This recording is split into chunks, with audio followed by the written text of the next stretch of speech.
ఉద్యోగాలన్నీ computer smart ఫోన్లతోనే జరుగుతున్నాయి. Duty సమయంలో కొద్ది సమయం దొరికితే స్మార్ట్ ఫోన్, ఇంటికొచ్చాక కాలక్షేపం కావాలంటే టీవీ, ఇలా మానవ జీవితమే డిజిటల్ మయమైపోయింది. అందుకే కళ్ళు పదే పదే పొడిబారుతుంటాయి. పైగా ఇది చలికాలం కాబట్టి ఈ ఇబ్బంది మరింతగా పెరిగి కంటి సమస్యలకు కారణమయ్యే ప్రమాదం లేకపోలేదు. మరి వీటి నుంచి కళ్లను కాపాడుకునేందుకు ఏం చేయాలో, ఎలాంటి జాగ్రత్తలు తీసుకోవాలో ఈ వీడియోలో తెలుసుకుందాం.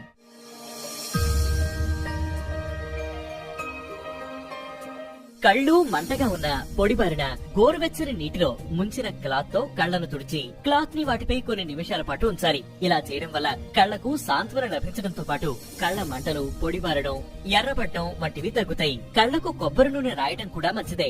ఇలా చేయడం వల్ల పొడిబారిన కళ్లకు తేమ అందడంతో పాటు కొబ్బరి నూనెలోని యాంటీ ఇన్ఫ్లమేటరీ గుణాలు ఐ ఇన్ఫెక్షన్లను నివారిస్తాయి. కావాలంటే దూదిని కొబ్బరి నూనెతో తడిపి కన్నురెప్పలపై కొంత సమయం ఉంచితే సరిపోతుంది. కళ్లలోని వేడి మొత్తం తగ్గి చల్లదనం కలుగుతుంది.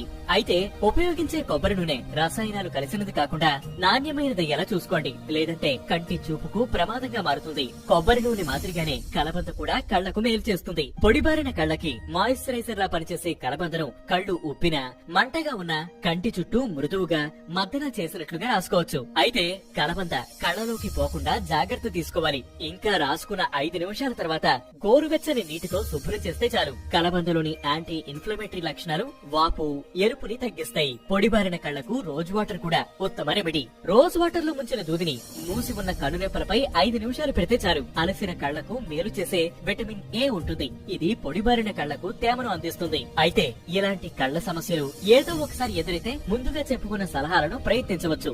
కానీ తరచూ పొడిబారిన కళ్ళు, కళ్ల మంటలు, కళ్ళు ఎర్రబడ్డం వంటివి జరుగుతుంటే తప్పనిసరిగా వైద్యుల సలహా తీసుకోవడం ఉత్తమం. సొంత వైద్యం అన్ని వేళలా మంచిది కాదు.